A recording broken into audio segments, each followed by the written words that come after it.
Graça e paz a todos. Estamos dando início ao nosso culto evangelístico para a honra e a glória do nosso Senhor. Eu gostaria de saudar os nossos irmãos em Cristo que estão nos acompanhando pelo YouTube. Nosso encontro hoje está sendo 100% online. Gostaria de saudar também você, que é o nosso visitante, que está nos acompanhando ou nos assistindo pela primeira vez. Sinta-se bem-vindo. Esperamos que no futuro você possa estar nos visitando presencialmente também. Neste momento estaremos realizando a oração inicial. Peço que os irmãos curvem suas cabeças, oremos. Senhor, Deus e Pai, nós estamos diante de Ti, ó Deus, para te oferecer este culto como uma oferta agradável a Ti. Nós colocamos diante de Teus pés os nossos corações, ó Pai. Que o Senhor possa estar aceitando, ó Pai, nossas vidas a Ti. Que o Senhor, ó Deus, possa estar, ó Deus, trabalhando em nossas vidas através deste culto. Que o Senhor possa estar atuando em nós. Quebranta, ó Pai, os nossos corações. Afasta, ó Pai, de nossos corações toda maldade, todo sentimento ruim. Tudo aquilo que venha desviar nossas atenções. Tudo aquilo que venha prejudicar o nosso relacionamento contigo nesta noite. Nós, ó Pai, te louvamos e te adoramos, rendemos a Ti, ó Pai, louvores, porque o Senhor é santo, o Senhor é bom e o Senhor tem cuidado de nós, tem sustentado esta igreja, tem sustentado os irmãos dessa igreja. Ó Deus, nós te pedimos que o Senhor possa estar, ó Deus, tendo compaixão e misericórdia dos irmãos que se encontram em situações difíceis, situações complicadas, seja por conta de doenças, seja por conta do vírus que atualmente nos assola, seja por conta de problemas emocionais, depressivos, ansiosidade, ó Pai, que neste momento de dificuldade tem assolado muitas pessoas. Que o Senhor venha ter misericórdia, vem tocar no coração dessas pessoas, que o Senhor venha se mostrar como a solução principal de todos esses problemas.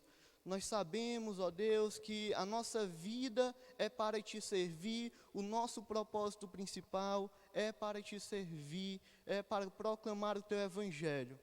Então, ó Deus, nós Te pedimos que o Senhor venha nos sarar e o Senhor venha nos sustentar, nos deixar saudáveis, para que possamos cumprir a nossa missão com excelência. Nós colocamos diante de Ti a vida dos líderes dessa igreja, colocamos diante de Ti a vida do pastor Abraão, que estará ministrando a palavra hoje, que o Senhor possa estar usando como instrumento da Tua palavra, que o Senhor possa estar trabalhando através dele, que a Sua vontade seja feita na vida do pastor Abraão, através da mensagem que ele irá trazer. Ó Pai, nós submetemos a Ti as nossas vidas, aceita o nosso culto de louvor, de adoração, trabalha na vida daqueles que estarão ouvindo, escutando, participando deste culto. Assim nós choramos e Te agradecemos, em nome do Teu Filho Jesus, amém. Irmãos, neste momento nós estaremos louvando ao nosso Deus. Você aí de casa pode estar participando, louvando conosco. Se por acaso você não conheceu o hino, abaixe sua cabeça, medite, tenha reverência, adore ao Senhor. Irmãos, nós iremos cantar, entoar nesse momento o hino 135 do cantor cristão, o qual tem pelo título Louvor.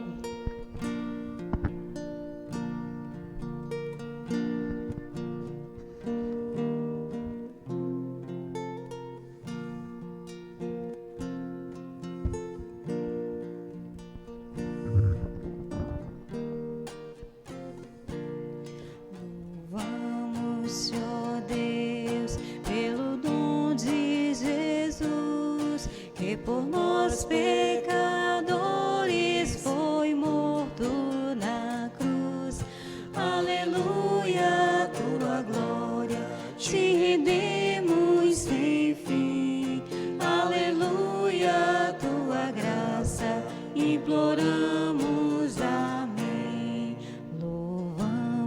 Deste, ó Deus, e ao teu Filho de amor, que foi morto, mas vive e supremo, Senhor. Aleluia, toda glória te rendemos sem fim. Aleluia, tua graça imploramos, amém. Louvamos-te, ó Deus, pelo Espírito luz, que nos tira das trevas e a Cristo conduz. Aleluia, toda glória te rendemos sem fim. Aleluia, tua graça imploramos, amém. Ó, vem nos encher de celeste fervor e fazer-nos fluir teu afável amor. Aleluia, toda glória te rendemos sem fim. Aleluia, tua graça imploramos, amém.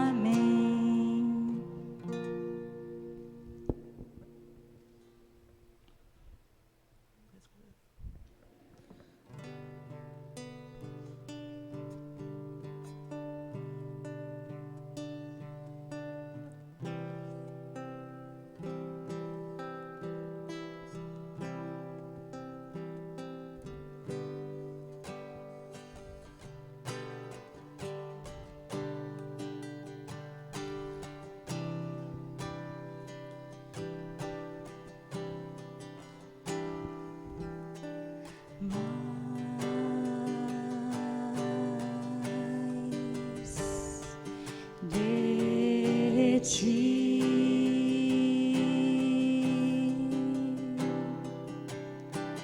mais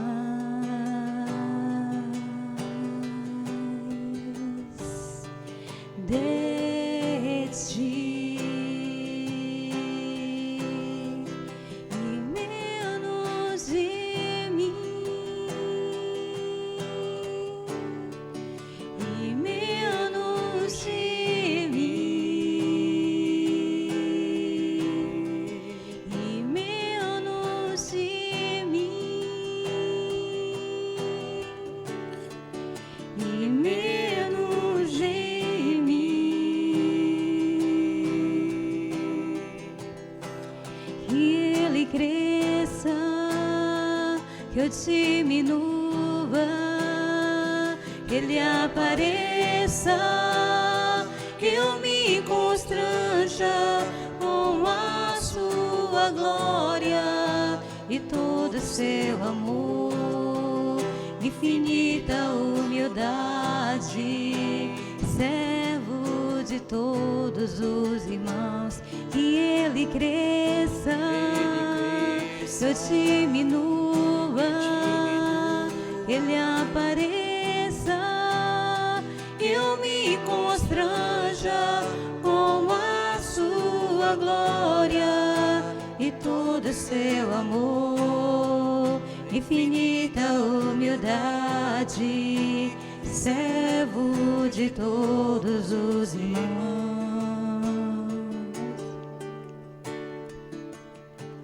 Mais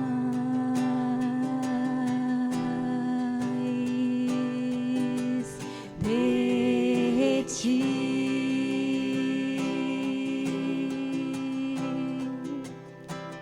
mais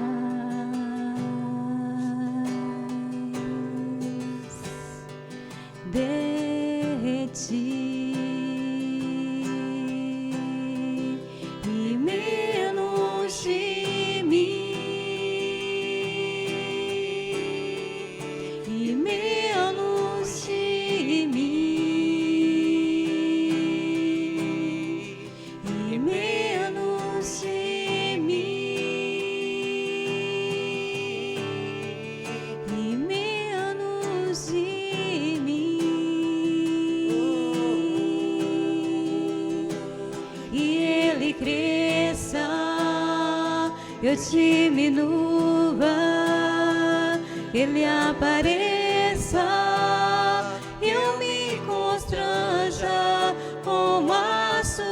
sua glória e todo seu amor, infinita humildade, servo de todos os irmãos, que ele cresça, que eu diminua, que ele apareça e eu me constranja com a sua glória e todo seu amor, infinita humildade, servo de todos os irmãos. Amém. Louvado seja Deus. Irmãos, agora nós estaremos realizando a leitura bíblica no livro de Filipenses, capítulo 2, dos versos 5 ao verso 12. Você pode estar acompanhando em casa. De sorte que haja em vós o mesmo sentimento que houve também em Cristo Jesus, que, sendo em forma de Deus, não teve por usurpação ser igual a Deus, mas aniquilou-se a si mesmo, tomando a forma de servo, fazendo-se semelhante aos homens, e achando na forma de homem, humilhou-se a si mesmo, sendo obediente até a morte, e morte de cruz, pelo que também Deus o exaltou soberanamente, e lhe deu o nome que é sobre todo o nome, para que ao nome de Jesus se dobre todo o joelho dos que estão nos céus e na terra e debaixo da terra, e toda a língua confesse que Jesus Cristo é o Senhor, para a glória de Deus Pai. De sorte que, meus amados, assim como sempre obedecestes, não só na minha presença, mas muito mais agora na minha ausência, assim também operai a vossa salvação com temor e tremor. Glória a Deus. Irmãos, agora eu gostaria de convidar o pastor Abraão, que estará ministrando a mensagem de hoje. Gostaria de fazer uma breve oração para que Deus possa agir diante de sua vida. Oremos.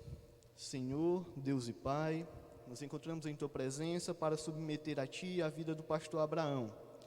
Que o Senhor, ó Deus, possa estar guiando, que o Senhor possa estar iluminando a sua mente, iluminando o seu coração. Que o Senhor dê tranquilidade ao seu ser e que o encha de alegria por tal nobre função. Nós a Ti, ó Pai, também entregamos a Ti os corações das pessoas que estarão ouvindo a mensagem. Que essa palavra, as palavras de vida eterna, não passem apenas para um ouvido e saia no outro, mas que faça morada em nossos corações. Nos ajuda, ó Deus, a pôr em prática, nos ajuda a sermos cristãos práticos e pôr em prática tudo aquilo que é nos ensinado. Assim nós choramos e Te agradecemos, em nome do Teu Filho Jesus. Amém.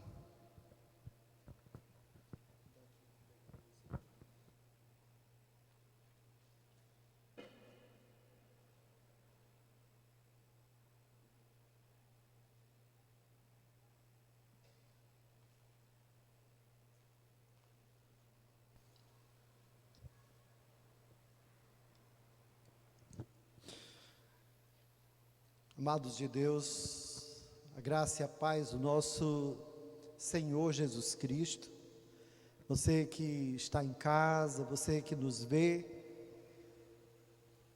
nós, os batistas brasileiros, hoje em todo o mundo, nós celebramos o Dia de Missões Mundiais.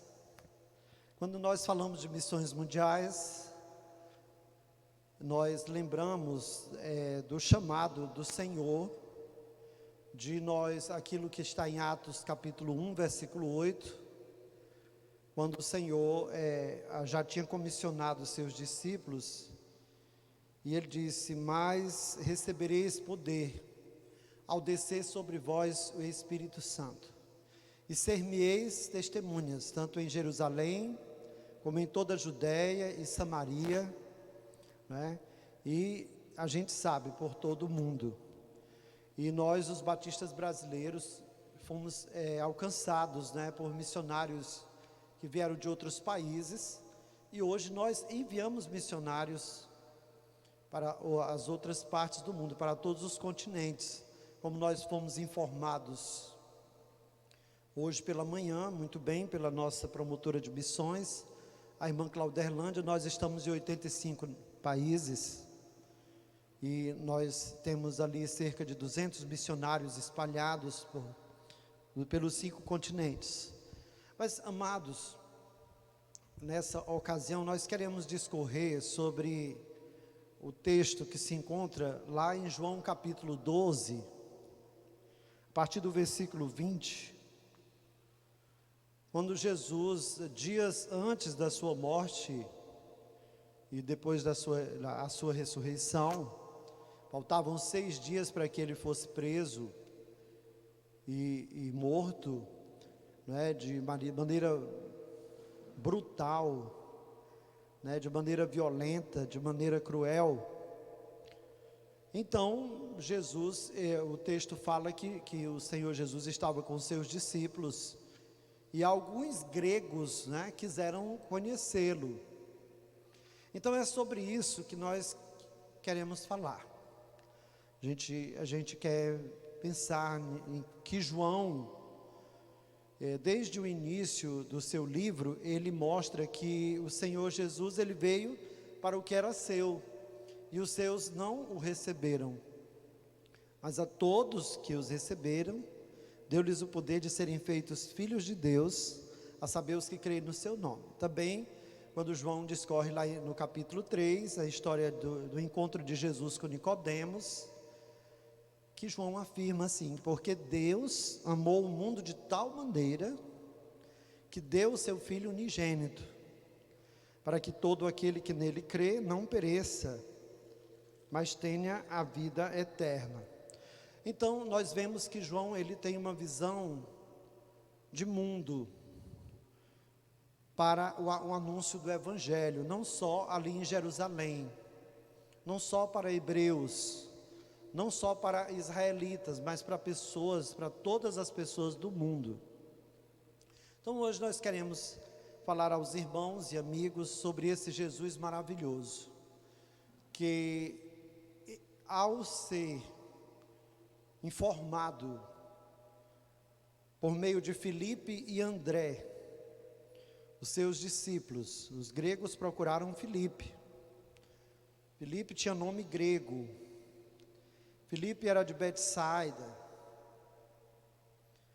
e era nas proximidades de uma área onde havia gente estrangeira. Gregos moravam ali, na área de onde Filipe tinha sido residente. Então, eles o procuraram e disseram: nós queremos ver a Jesus. E nós vamos ler o texto agora para vocês, João capítulo 12. O texto sagrado nos diz: ora, havia alguns gregos entre os que tinham subido a adorar no dia da festa. Estes, pois, dirigiram-se a Filipe, que era de Betsaida, da Galileia, e rogaram-lhe, dizendo: Senhor, queríamos ver a Jesus.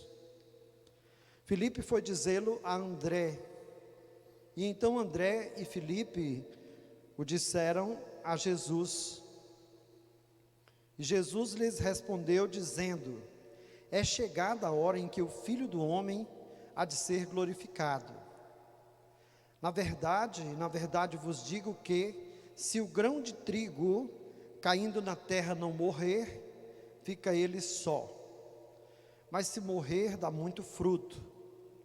Quem ama a sua vida, perdê-la-á, e quem neste mundo odeia a sua vida, guardá-la-á para a vida eterna. Se alguém me serve, siga-me, e onde eu estiver, ali estará também o meu servo.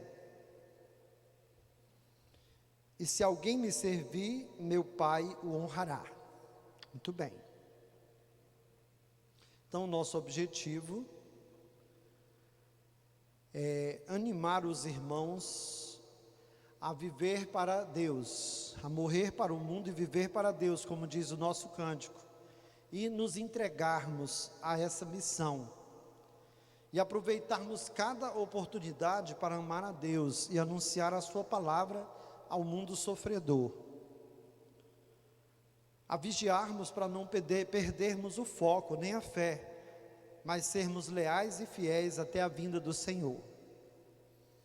Então, amados, essas pessoas solicitaram, disseram para Filipe e André, talvez não tivessem muito distantes de Jesus, mas eles pediram para ver a Jesus. Eles tinham subido a Jerusalém para a festa da Páscoa.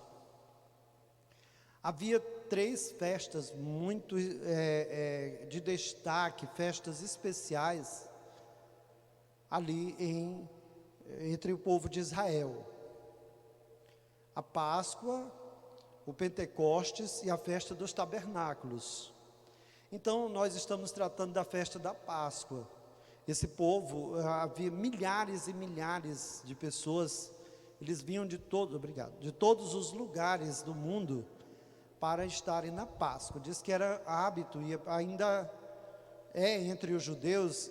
Eles às vezes estão em outros países, na data da festa da Páscoa, eles dizem, quando estão fora: esse ano a gente está aqui e a gente celebra essa festa aqui, a Páscoa, mas ano que vem nosso alvo é ir a Jerusalém.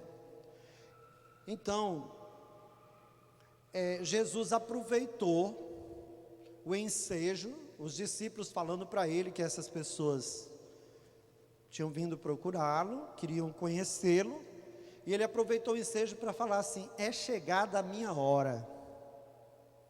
Até então, irmãos, quem já leu os evangelhos sabe que Jesus constantemente, ele repetiu assim: ainda não é chegada a minha hora. Mas, na ocasião que ele foi procurado, já havia uma efervescência, o Senhor já sabia que estava caminhando para o sacrifício, era questão de dias, de poucos dias, e havia acontecido, Jesus havia ressuscitado Lázaro, e isso gerou nos saduceus, que eram os sacerdotes todos eram saduceus, e eles não acreditavam na ressurreição. Então eles ficaram muito revoltados e temerosos. Eles falaram: olha, a gente prega uma coisa, esse rabi, esse mestre chega, faz outra de forma sobrenatural. E o temor dos saduceus, e inclusive dos fariseus, daquelas correntes religiosas que geriam tanto o governo como a religião, debaixo das orientações de Roma, porque Roma estava dominando Israel, mas Roma dava uma certa liberdade tanto para os religiosos como para o próprio governo, respeitando a cultura do local, de certa forma.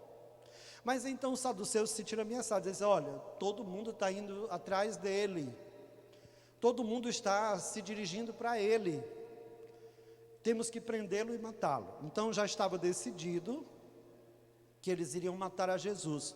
Mas depois que Lázaro foi ressuscitado por Jesus, eles decidiram que iam matar a Lázaro também, porque Lázaro tinha se tornado uma ameaça, principalmente para os sacerdotes, que não acreditavam na ressurreição. E eles entenderam assim: se nós o matarmos, a gente cessa com essa euforia, e todo esse povo correndo atrás desse mestre, desse rabi. Então eles não conseguiam enxergar espiritualmente, embora sendo líderes religiosos, eles estavam cegos não é? Eles estavam com a vista turva, eles não conseguiram perceber a graça, o amor, o perdão, a salvação, e também que o reinado do Senhor Jesus não era político, não era voltado para a economia do país, para a política, mas era voltado para o resgate espiritual da nação, para uma vida de qualidade que passava por esses outros aspectos, mas principalmente era voltada para a espiritualidade. E os próprios discípulos esperavam de Jesus uma resposta política. Eles, até as últimas, eles fiados em promessas, literalmente no Antigo Testamento, eles aguardavam um profeta, um rei humano e político que viesse libertá-los do jugo romano. Eles não estavam muito preocupados com a espiritualidade. Então, irmãos, ainda hoje nós vivemos essa tentação no meio cristão. Muitos de nós, se não cuidarmos, até mesmo os líderes eclesiásticos, nós nos voltamos para as questões humanísticas, para as questões políticas, para as questões econômicas do país, e nós esquecemos de que a prioridade de Jesus, a prioridade de Deus, a prioridade da igreja é buscar e salvar os que se haviam perdido, é o perdão dos pecados, é a remissão dos pecados em Cristo, é a morte vicária de Cristo na cruz, é o que isso significa, a morte substitutiva, a parte de que Jesus morreu por nós, não é? E que isso, Jesus, ele veio não para julgar, para amaldiçoar as pessoas, mas a palavra, ele disse, a palavra que eu tenho pregado, essa vos julgará no último dia, não é? Então, assim, Jesus veio buscar e salvar a todos, mas nem todos estão abertos e abrirão os seus corações e as suas mentes para o Evangelho de Cristo. Essa é uma realidade. E então Jesus, nesse texto, ele coloca também assim, que quem o segue, o servirá. E não existe seguir e servir sem discipulado, sem que a pessoa se submeta ao Mestre Jesus, aos seus ensinos, à sua palavra, sem que essa pessoa seja transformada pela ação do Espírito Santo. Então o Senhor aproveitou o ensejo para dizer aos seus discípulos e às pessoas que o escutavam: olha, é chegada a minha hora, é a hora do Filho do Homem ser levantado, né? E depois de padecer muito, meu Pai me glorificará, eu serei glorificado. Então ele fala sobre a pessoa negar-se a si mesmo, para o servo se colocar como servo diante do Senhor, dele mesmo, do Senhor Jesus, e do que isso significava, quais eram as consequências. Então é isso que eu gostaria de falar hoje, irmãos. Todo mundo hoje está voltado, assim, aflito, aturdido por uma praga, uma peste que se levantou sobre a nação. Há uma insegurança também muito grande no aspecto das leis, da política, da economia, não é? Existe uma polarização imensa. As pessoas estão cheias de muita fúria, de medo e também de ódio. E se nós não cuidarmos como cristãos, como evangélicos, nós tiramos o nosso olhar e nós desviaremos o nosso foco da coisa principal. Na verdade, o nosso Deus, Ele é soberano, e nosso foco principal deve ser viver para Deus, viver anunciando o Evangelho de Cristo, aguardar Jesus voltar, e vivermos da melhor forma possível, sendo leais a Ele, leais à sua palavra, leais ao nosso chamado, né? Então, em primeiro lugar, é bom que a gente pense que ainda hoje também há uma pergunta dirigida a cada um dos seguidores de Cristo, por parte do mundo, por parte das pessoas que ainda não conhecem o Evangelho. O mundo, meus irmãos, o mundo pergunta por Jesus e precisa de Jesus. Seguir Jesus é a condição para todo aquele que quer servi-lo. E não dá para escaparmos do discipulado, como eu já coloquei. Então, algumas considerações sobre esse texto. João 12, 20.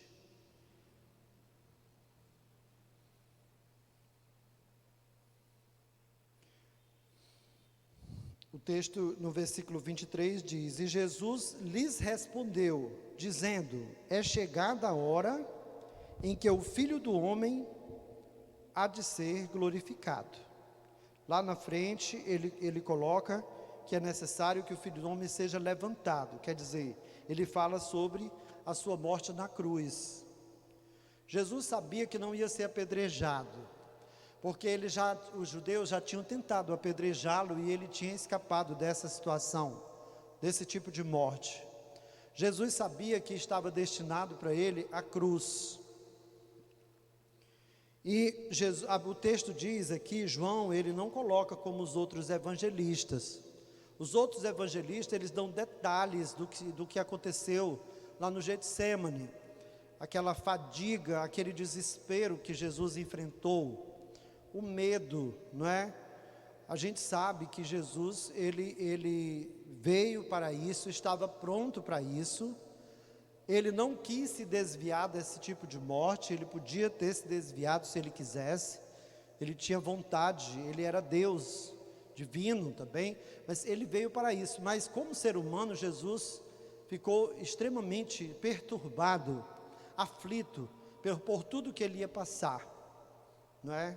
E ele sofreu muito, e João destaca isso, que Jesus ficou perturbado, apenas isso. Ele não dá os detalhes como Mateus, Marcos e Lucas dão, de como foi essa perturbação, de como foi essa situação vivida por Jesus, mas a gente sabe que ele sofreu muito, e ele sabia que antes da glorificação, viria o sofrimento.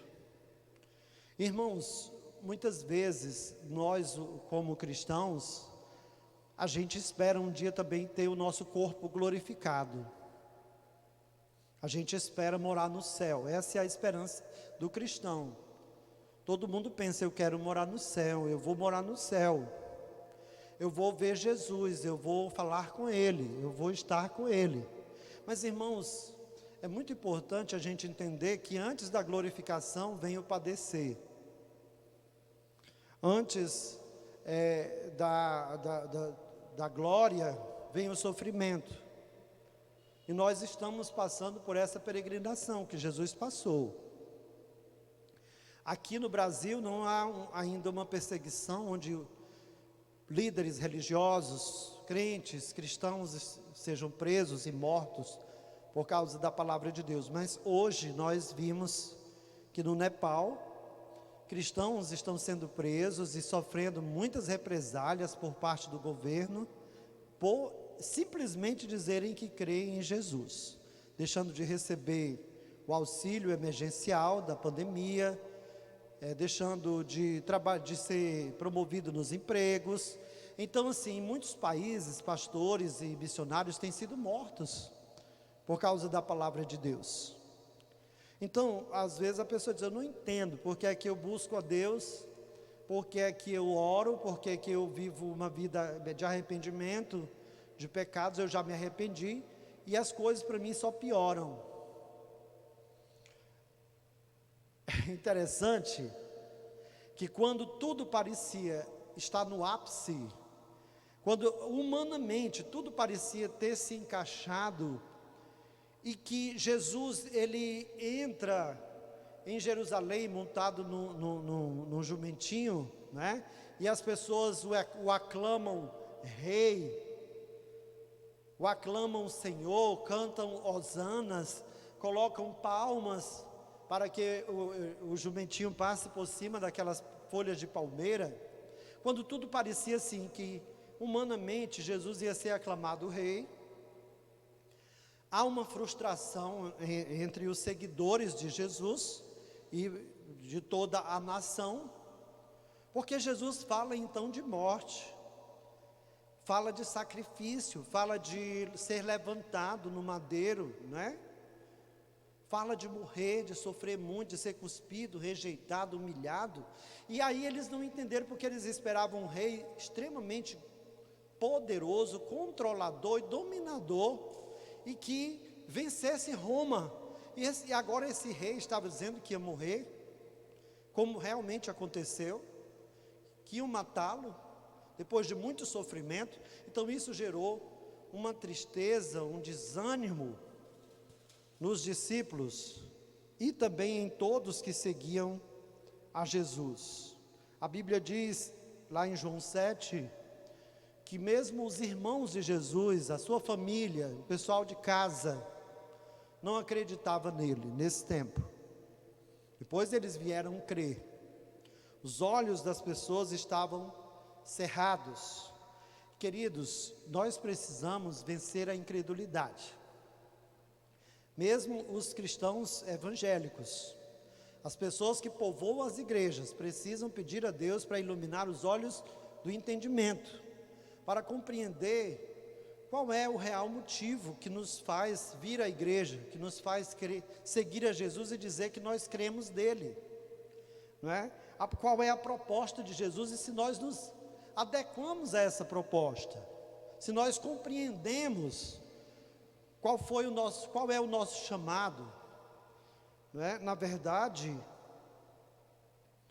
Jesus disse aqui no versículo 24, na verdade vos digo, que se o grão de trigo caindo na terra não morrer, fica ele só, mas se morrer, dá muito fruto. Jesus está falando da sua morte. Engraçado que a vida, ela vem da morte. Isso não é um assunto muito simpático. Como é que para eu viver eu tenho que morrer? Então Jesus, ele fala sobre o fruto, as consequências que advirão da sua morte, que ele iria produzir frutos, que as pessoas iriam crer, que as pessoas iam ser atraídas a ele pelo seu poder, pelo amor que ele estava dedicando à humanidade. Então, isso iria fazer com que a igreja hoje existisse. Naquele tempo era difícil um seguidor de Jesus entender isso. Como é difícil hoje para muitas pessoas entenderem que a vida eterna advém de quando nós morrermos, então nós entraremos para a vida eterna. A gente não quer que nossos parentes morram, a gente não quer que ninguém da nossa igreja morra, a gente não quer também estar disposto a morrer hoje. Mas seria muito bom se todos nós entendêssemos que todo dia a gente está morrendo um pouco. E se nós matássemos a nossa vontade, o nosso eu, nós não nos assustaríamos tanto quando a morte física chegasse a cada um de nós. Então Jesus fala sobre o grão de trigo. O trigo, o grão tem que ser plantado no chão, no barro, e ali ele vai crescendo, e a folha precisa amarelar, e os grãos precisam estar prontos então para a colheita. Um grão produz muitos outros grãos, centenas de grãos. E era difícil aquele povo entender isso naquela época, e é difícil para nós captarmos essa mensagem hoje.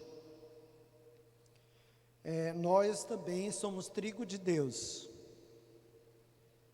E a maneira como nós vivemos, se nós vivemos para Deus, para a glória de Deus, nós também vamos produzir frutos na vida de outras pessoas, às vezes mesmo sem nós percebermos. O texto diz que quem ama a sua vida, perdê-la-á. E quem neste mundo odeia a sua vida, guardá-la para a vida eterna. O que foi que Jesus quis dizer com isso? Nesse trocadilho aqui. Irmãos, a pessoa que se agarra aos seus caprichos, aos seus prazeres, ao seu eu, e ele diz assim: eu vou viver minha vida esbaldada, com todos os prazeres, do jeito que eu quiser, né? Como o samba, deixa a vida me levar. Muito doido, né? Vida leva eu. Muita gente canta essa música, ela é uma música animada. Mas, irmãos, essa filosofia de vida é exatamente a que leva à morte espiritual. Quando uma pessoa não se arrepende dos seus pecados, quando uma pessoa se orgulha de não se arrepender de nada, quando uma pessoa não revê os seus atos, quando uma pessoa não se quebranta diante de Deus, ela deixa a vida me levar, mas está levando para onde? Para a morte. Então, é exatamente quando uma pessoa renuncia a si mesma, aos seus caprichos, aos seus pecados, é que ela é chamada ela então é eleita para a vida eterna. Então, às vezes, o mundo olha para nós e diz: bando de loucos, fanáticos, vivem presos a uma filosofia cristã, tudo para eles é pecado. Mas os cristãos que estão em consagração, eles olham para a vida ímpia da humanidade e eles dizem: bando de loucos, estão perdidos, precisam de salvação, precisam de socorro. Então, quem neste mundo odeia a sua vida, quer dizer, não tem prazer em viver de uma vida desregrada, descontrolada, vai se arrepender dos seus pecados. O texto diz: guarda-lá para a vida eterna. E Jesus disse assim: se alguém me serve, siga-me, e onde eu estiver, ali estará também o meu servo. E se alguém me servir, meu Pai o honrará. Grandes palavras, não é? Na verdade, servir a Jesus, segui-lo, tem implicações práticas na vida. Servi-lo implica em a gente aprender como ele viver como ele viveu, andar como ele andou, fazendo bem. Muita gente diz assim: eu sou lá da igreja batista, eu sou de Deus, eu vou para o céu. Mas a Bíblia diz assim: muitos são chamados e poucos escolhidos. Não é só ser da igreja batista, não é só ser da igreja católica, não é só ser assembleiano, pentecostal ou de qualquer religião cristã. Essa pessoa precisa andar como Jesus andou e viver como Jesus viveu.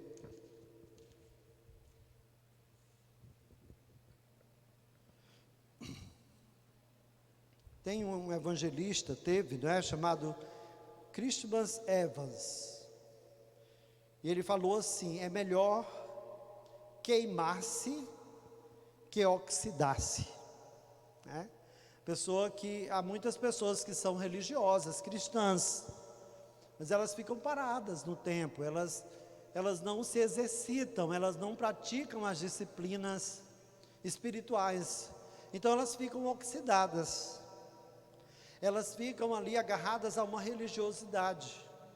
Mas as disciplinas espirituais são a oração, o jejum, a solitude, a simplicidade, o amor à obra de Deus, ao reino de Deus, o reino de Deus primeiro. Não ter o dinheiro como Deus, né, como Senhor da sua vida, não amar o dinheiro, ter uma vida simples. Um cristão que se diz cristão, mas ele ama o dinheiro, ele vai se meter em muitos problemas, e ele vai ficar oxidado, ele vai ficar travado, ele vai ficar sem visão.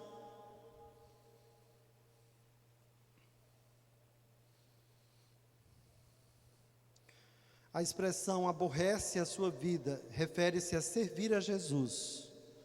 Todo cristão tem de definir suas prioridades. Nós não podemos dedicar-nos inteiramente a esta vida, né? E ainda assim ter compromisso com a vida futura. O imperativo siga-me aqui significa ser o exemplo de Jesus ao sacrificar-se por nós. Lá em João 13,15, a palavra de Deus diz: porque eu vos dei o exemplo, para que como eu vos fiz, façais vós também. Jesus foi o exemplo vivo do que significa aborrecer a própria vida para cumprir o propósito eterno. Ele não parava, só parava em algumas situações para não ficar completamente exaurido. Ele ele ia para um lugar deserto com seus discípulos, mas a vida de Jesus era a sua missão. E a Bíblia diz: de sorte que haja em vós o mesmo sentimento que houve também em Cristo Jesus, que sendo em forma de Deus, não teve por usurpação ser igual a Deus, mas esvaziou-se a si mesmo, tomando a forma de servo, fazendo-se semelhante aos homens. E, achado na forma de homem, humilhou-se a si mesmo, sendo obediente até a morte, e morte de cruz.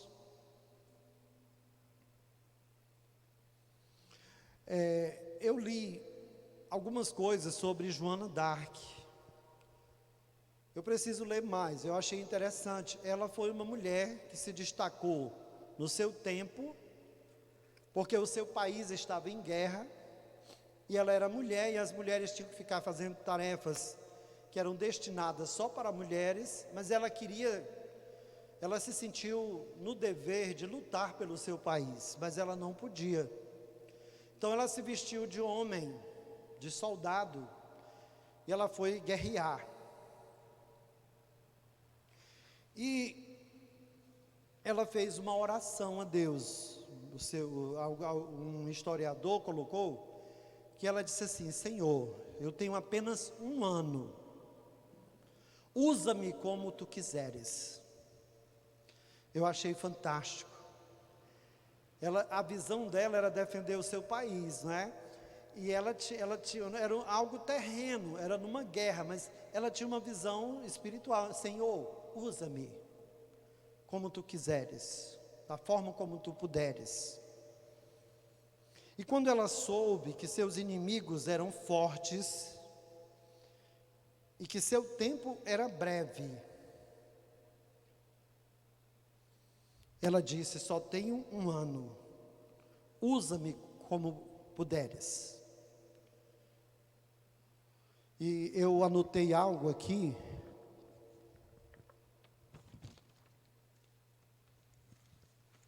que eu peço permissão para ler.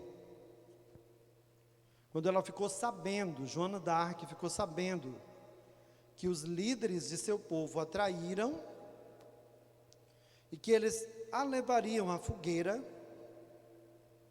ela voltou-se para os seus algozes, e segundo a versão de George Bernard Shaw, ela disse-lhes: agora irei com as pessoas simples e deixarei que o amor de seus olhares me console do ódio que vejo nos seus olhos. Alegrar-se-ão ver como me queimam, mas se passo pelo fogo, entrarei nos corações dessa gente para sempre. Então, irmãos, Jesus, ele sabia que a sua morte na cruz, o amor que ele devotou à humanidade e o plano de Deus, o plano divino de Deus, para ele o confirmariam no coração das pessoas. O poder de Deus, o poder do Espírito de Deus atrairia todos ao Senhor, pelo plano que Deus determinou da vida de Jesus. Jesus veio em um ato de amor, mas a sua vinda é um juízo. Interessante, né? A morte de Jesus na cruz, ela se tornou juízo para Pilatos. para Judas, para Herodes, para Caifás, aqueles homens que estavam no poder, cegos pelo poder, míopes, eles só enxergavam a liderança, o poder que estava diante de si. Amados, nós precisamos ter cuidado para nós não agirmos como Esaú, que diante de um dia que ele estava com muita fome, e pela sua falta de prioridade espiritual, de visão espiritual, Esaú trocou o seu direito de primogenitura por um prato de lentilhas. Quer dizer, foi instantâneo aquele prazer que ele teve de alimentar, de encher o seu estômago. Mas a vergonha de ter perdido o direito de primogenitura, ela durou toda a sua vida. Às vezes nós abrimos mão da vida espiritual, da vida cristã, por um prazer efêmero, por algo que é rápido, que no instante passa. Mas a pessoa está tão cega de desejo, de concupiscência, né, de satisfazer o seu ego, que a pessoa deixa tudo para lá, diz, olha, vou viver aqui, seja o que Deus determinar, eu vou fazer isso aqui. Então isso é um ato que traz muita dor depois. Muitos de nós estamos com os olhos embaçados, ofuscados pelos deleites e prazeres deste mundo, ou aturdidos pela dor e pelas aflições. Muitos têm abandonado a comunhão dos santos, têm se escandalizado ou sido vencidos pela tentação de ter seus anseios e desejos carnais satisfeitos agora, como fez Esaú.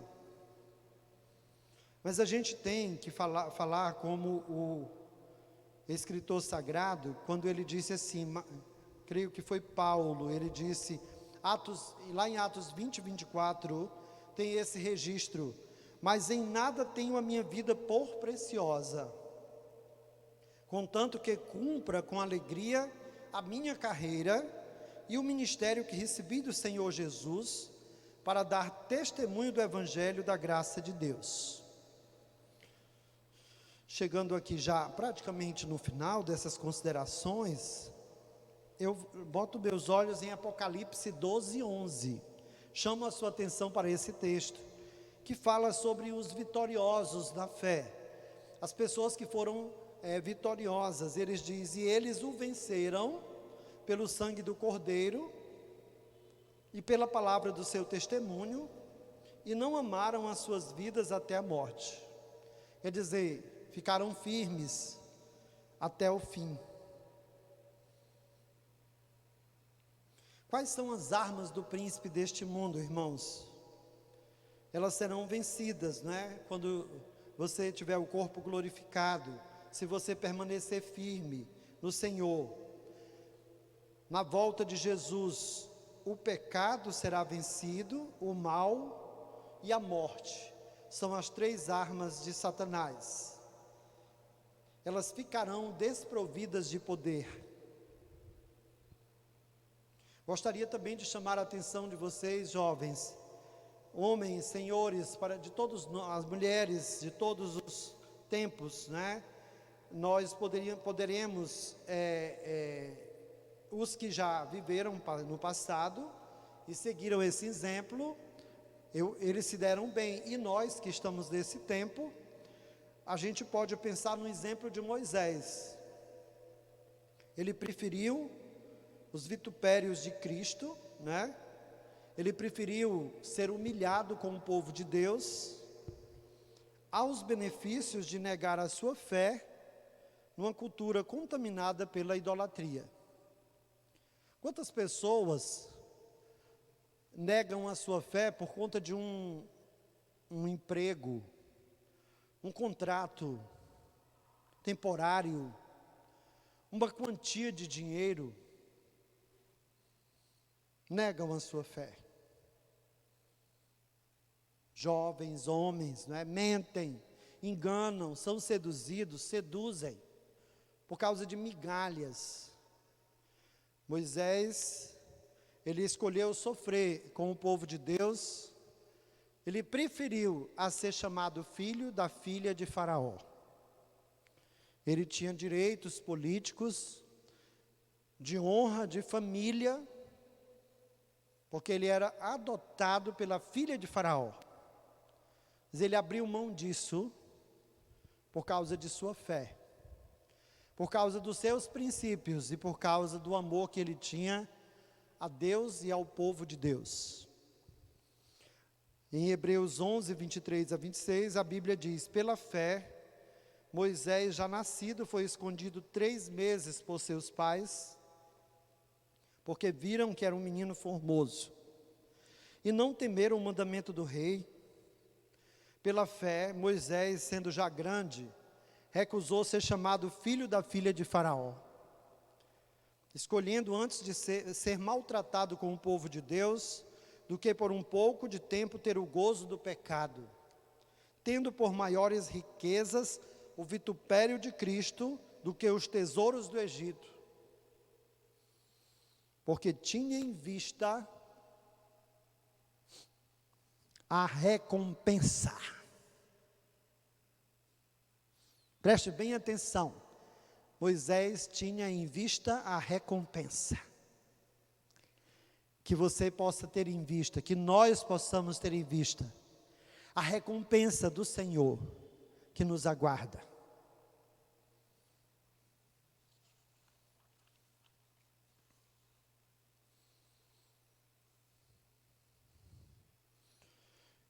Irmãos, o amor supera o poder.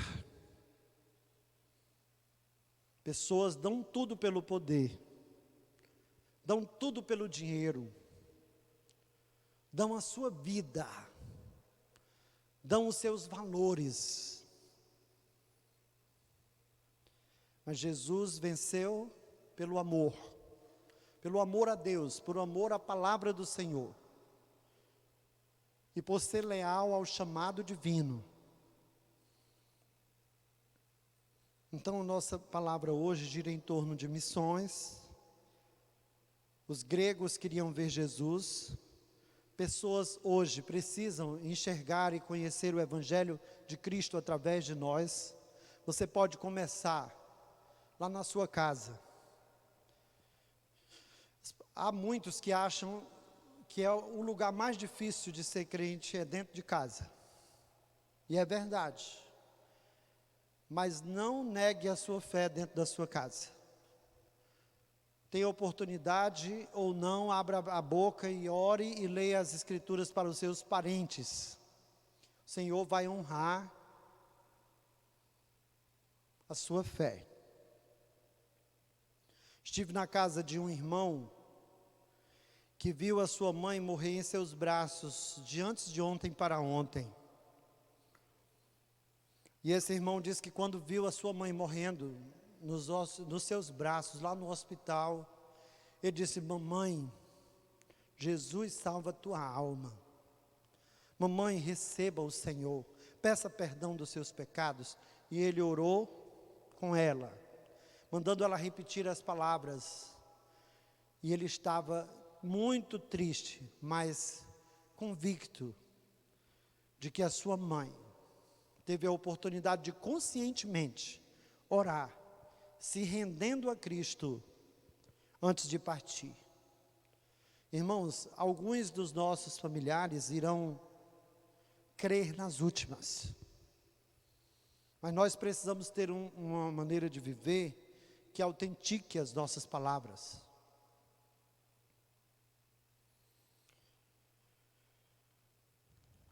Nós precisamos entender que para seguir Jesus, para dizer que é servo de Jesus, a gente precisa andar como ele andou. E a Bíblia diz que Jesus andou por toda parte fazendo o bem, anunciando a palavra, curando os doentes, expulsando os demônios e pregando o evangelho do reino. Que assim seja. Que nós possamos ser trigo de Deus, assim como Jesus disse: se o grão de trigo não morrer, fica ele só, mas se ele morrer, dá muito fruto. Que a gente possa morrer todo dia um pouquinho para nós mesmos e viver para Deus. E que a gente venha deixar na cruz, né, tudo que nos afasta do Senhor, aos pés da cruz. Que a gente possa então pensar na morte de Cristo lá na cruz.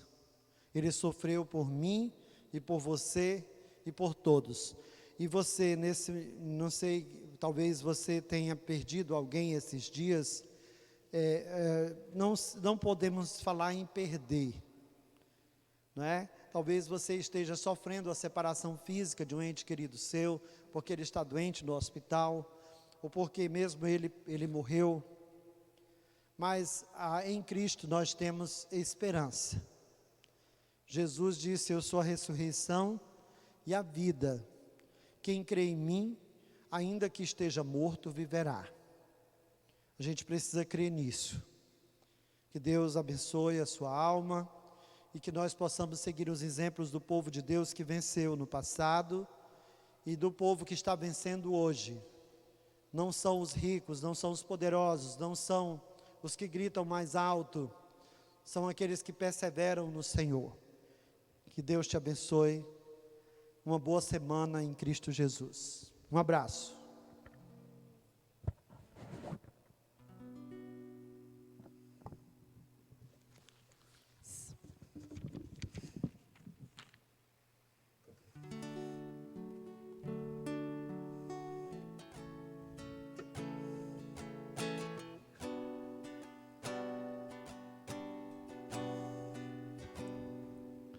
Sua morte ali na cruz, carregando a minha dor, você se expôs por mim,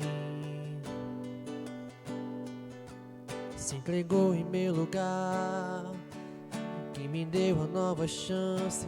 Eu vou recomeçar, vou deixar na cruz tudo que passou, tudo que ficou pra trás. Olho pra você, corro pra você, o seu amor me chama. Sua morte ali na cruz, carregando a minha dor, você se expôs por mim, se entregou em meu lugar, que me deu a nova chance. Eu vou recomeçar, vou deixar na cruz tudo que passou, tudo que ficou pra trás. Olho pra você, corro pra você, o seu amor me chama. Eu dependo desse amor, do seu amor, mais que tudo.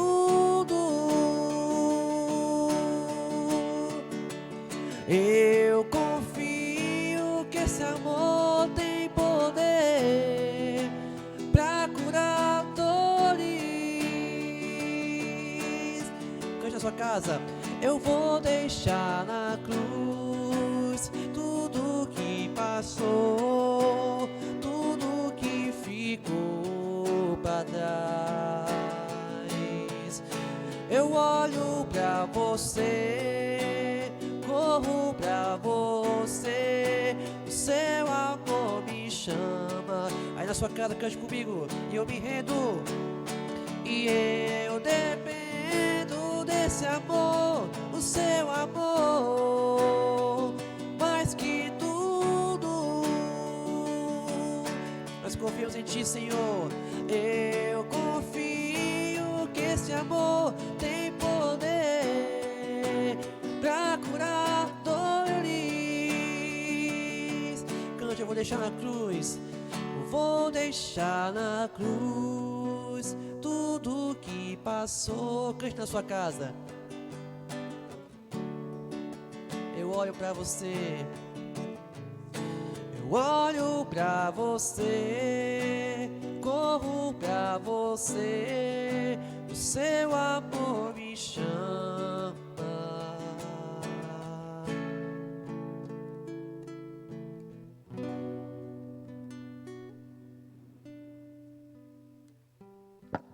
Gostaríamos de, baseados na nossa fé no Senhor Jesus, abençoar você que está aniversariando essa semana que vem, orar pela vida, pela sua vida, pela vida de sua família, e impetrar a bênção. Ó Deus, soberano Senhor, consola os que estão tristes, ampara os desamparados, os necessitados, socorre os que estão sofrendo algum tipo de violência ou de abuso. Olha para os lares que representam a nossa igreja, ajude-nos a caminhar e trilhar os passos, seguindo o exemplo de Jesus, vivendo para Ti, nos entregando a Ti em sacrifício vivo, santo e agradável, que é o nosso culto racional, entregando o nosso corpo, santificando o nosso corpo e a nossa mente, pelo que nós observamos na internet, pelos nossos contatos, sejam pessoais, sejam virtuais. Ó Deus, nós oramos pelas pessoas que estão celebrando aniversário, nesta semana que passou e nesta semana que vem, que o Senhor lhes dê paz, saúde e vida próspera. Pai de amor, nós te suplicamos que o Senhor abençoe os irmãos que estão precisando ser abençoados no aspecto financeiro, moral e espiritual e emocional.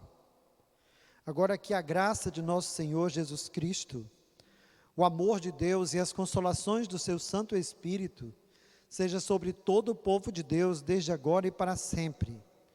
E o povo de Deus diz: amém. Deus vos abençoe. Boa semana.